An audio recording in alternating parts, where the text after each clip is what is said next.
कि इस्लाम असल में कोई अब्राहमिक रिलीजन है।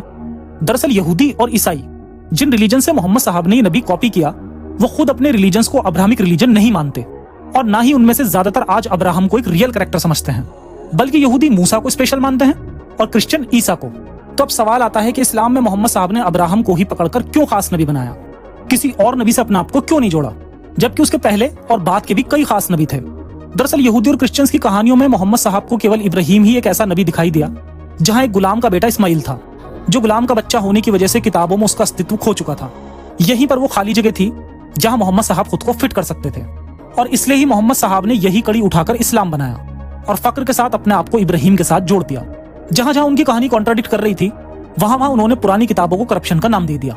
इस तरह से नए रिलीजन का जन्म हुआ, जिसका बाकी दो नबियों वाले रिलीजन से कोई लेना देना ही नहीं था। इसके बाद इस्लामिक स्कॉलर्स ने पूरी दुनिया में यह नैरेटिव सेट किया कि तीनों मजहबों को अब्राहमिक मजहब कहा